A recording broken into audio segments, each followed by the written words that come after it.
Hey everyone, ready to dive into accents. We're going to tackle the American accent today, really get into what makes it unique. And we'll be pulling from the English Talk podcast for this one. They focus on helping non-native speakers sound more natural. And honestly, it's surprising how much there is to uncover. Yeah, you're right. A lot of people think it's all about just pronouncing words right, but it's a lot more than that. This podcast emphasizes that to really nail a natural American accent, you kind of have to train your brain to think in English. That's interesting. So it's not just copying sounds. It's almost like rewiring how you think about language. Exactly. It's like internalizing how the language flows, the rhythm, like learning a new dance, but with words. Yeah. And to do that, we need to break down the pieces, see what makes the American accent stand out. I'm ready for it. Where should we start? Well, one of the most recognizable things is the Redneck R. It might sound kind of technical, but all it means is Americans pronounce the R very clearly, especially at the end of words like car, hard, water. It's different from like British English, where that R is often softer, almost disappears. Yeah, I've noticed that before, but never knew the name for it. So for someone trying to get that American sound, should they really overemphasize the R at first? Actually, yeah, the podcast mentions that. Overdoing it a little bit can help your mouth get used to the shape. Think care or hard. It might sound silly, but it trains those muscles. Okay, got it. Practice Reddick R's is going on my list. So what else makes the American accent unique? Another one, and it trips a lot of people up, it's the flap T, the T sound. When it's between vowels, it gets softer, almost sounds like a D. Oh, like how butter becomes butter, or water, like waiter. Yeah, I hear that. Exactly, and it's so ingrained in American English, it's just natural, we don't even think about it. It makes you realize how much we do without thinking when we talk, huh? Totally. And noticing those subtle things is so important for getting a natural accent. It's not just the words, it's how you say them. So how can someone pick up on those little differences and make them their own? The podcast talks about a technique called shadowing. You basically mimic native speakers as closely as you can. Like you're their shadow, matching their pronunciation, rhythm, even their intonation. So find someone who sounds good and try to sound just like them. That's the idea. And the great thing is you can do it with anything. Movies, TV shows, even podcasts like us, YouTube videos. There are language coaches all around you. That's a great point. Takes the pressure off finding a formal tutor or something. Exactly. The more you immerse yourself listening to and mimicking, the more your brain starts to pick up those patterns naturally. And speaking of picking up patterns, the podcast also talks about how important it is to really listen to American English. But isn't that what we're doing right now? It is. And you'd be surprised how much your brain is absorbing just by listening. Before you can make the sounds, you got to recognize them. That's where careful listening comes in. So I'm already on the right track just by tuning in. I do like some more hands-on practice, though. Are there any fun techniques the podcast suggests? They mentioned tongue twisters as a fun way to target specific sounds, like Peter Piper picked a peck of pickled peppers. Seems silly, but saying it fast and clearly can train your mouth, gets you ready for those American pronunciations. Yeah, I'll admit, I always thought tongue twisters were a little corny, but I get it.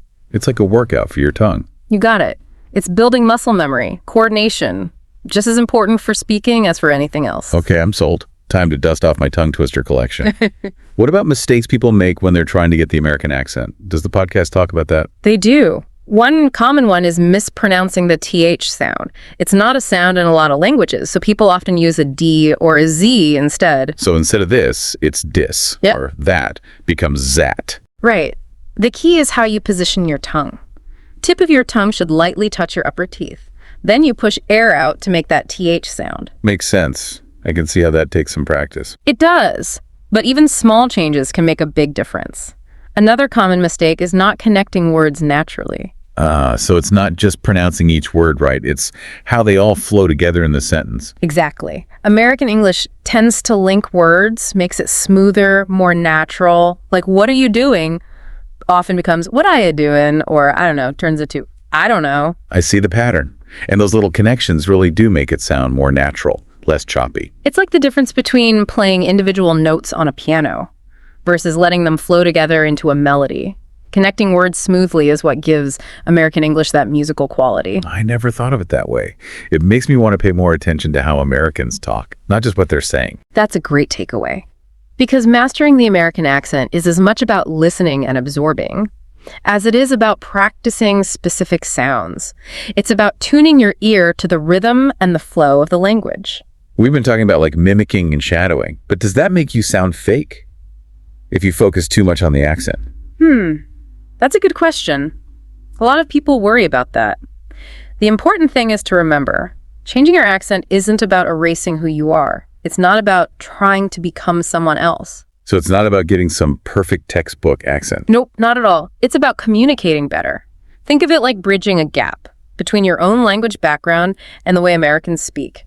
It's about finding an accent that feels right for you, that helps you express yourself clearly. Right, that makes sense. It's like finding your own voice, but within American English. Exactly. And remember, accents are fluid. Even native speakers have different regional variations, little quirks in how they pronounce things. The goal is to find something that feels comfortable and natural for you. Okay, that's good to hear.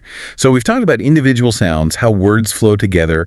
What about the bigger picture? Does the podcast talk about intonation and rhythm? They do. And that's where that idea of thinking in English really matters. American English has a certain musicality, the way the pitch rises and falls. It carries meaning, emotion. Getting those patterns right is really important for sounding natural. I've noticed that, different languages have their own melody. So what should I be listening for in American English intonation? One common thing is the rising intonation at the end of yes-no questions, like, are you coming to the party? That upward inflection makes it a question, even without using the typical question words. I get it. Like your voice is asking the question, even without the grammar. That's cool. Are there any other patterns like that? Another big one is stress. American English uses stress to emphasize certain words or phrases. For example, I went to the store yesterday. Cool. Where you put the emphasis changes the meaning a little. Oh, so if you stress I, it emphasizes that it was you who went to the store, not someone else. Exactly. And if you stress yesterday, it's highlighting when it happened. Mastering stress is like conducting an orchestra. You're guiding the listener's attention to the important parts of what you're saying. Wow, it's amazing how much nuance there is. In just a simple sentence, makes you realize how much we communicate with our voices, beyond just the words themselves. But all this talk about rhythm and intonation, is this something you can actually learn? Or is it more like a natural talent?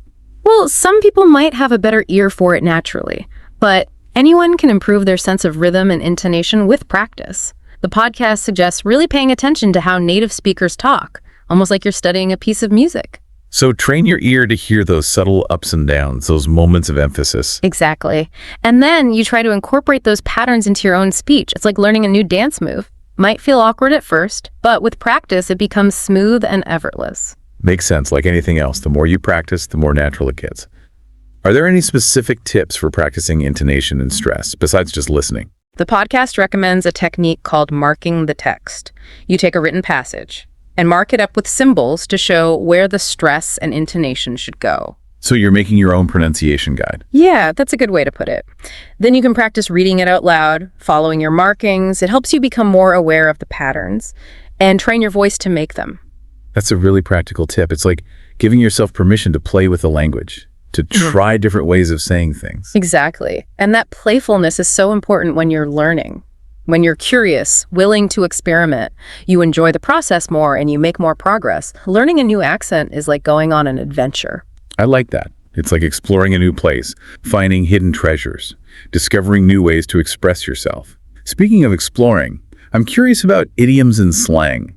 Those can be hard even for native speakers. The podcast does mention those. Idioms and slang are like the spice of a language. They add flavor, personality. Mastering them can make your American accent sound more authentic, but they can be a lot to handle at first. I bet. Where do you even start? They recommend starting with common ones you hear a lot in everyday conversations. Don't try to learn everything at once, just build up your collection gradually. So quality over quantity. Exactly. And context is super important. Pay attention to how native speakers use those expressions. Try to understand the meaning behind them. And don't be afraid to ask if you're not sure about something. That's good advice. Sometimes I feel shy about asking like I should already know. But remember, even native speakers are always learning new idioms and slang. Language is always changing, so it's totally normal to need help. Okay, that makes me feel better. So how can I start using idioms and slang more in my everyday life? The podcast suggests keeping a list. Write down new expressions you come across in a notebook or make a document. Then review it regularly and look for chances to use those expressions in your own conversations. Like building my own idiom and slang toolbox. The more you use the tools, the more comfortable they become. You got it. And as you get better with idioms and slang, you'll notice your American accent starts sounding more authentic, more nuanced. It's like adding the finishing touches to a painting. It makes the whole picture come alive. I love that analogy. It really captures what we're talking about. It's not just about copying sounds. It's about capturing the spirit of the language, how it's used in real life. Precisely. And that's what makes changing your accent so interesting and rewarding. It's not just about speaking differently. It's about understanding a culture and its people better. Wow, we've covered a lot today. Yeah. Rhotic R's, flap T's, shadowing, stress patterns. It's clear that mastering the American accent is a pretty big journey. But if you had to pick one thing, what's the most important takeaway for our listener? I'd say the most important thing is your mindset. You got to approach it with curiosity, playfulness, be willing to embrace the process. It's not about being perfect. It's about enjoying the journey, discovering new ways to express yourself. Yeah, I like that. Seeing it as an opportunity, not a chore. Exactly. And remember, your accent is part of who you are. It reflects your own language journey, all the different influences that have shaped how you speak. So embrace it, own it. Use it as a way to connect with others, to share your voice with the world. That's a great way to put it. It's a reminder that our accents aren't something to be ashamed of. They're something to celebrate. Absolutely. And as you keep exploring the American accent, remember, you're not just learning a language, you're embracing a culture. Opening yourself up to new perspectives, new ways of thinking, new ways to connect with the world around you. It's like a whole new level of understanding and connection opens up when you learn a new language. Pretty amazing. It really is. As we wrap up our deep dive into the American accent, I want to leave you with something to think about. A quote from Noam Chomsky, the linguist. He said, "Language is a mirror of the mind." Ooh, that's a good one. Yeah. How does that relate to what we've been talking about? I think it shows how powerful language is. It shapes not just how we talk to each other, but how we think, how we see the world. As you learn more about the American accent, you might find that it changes how you speak. But it also broadens your understanding of American culture.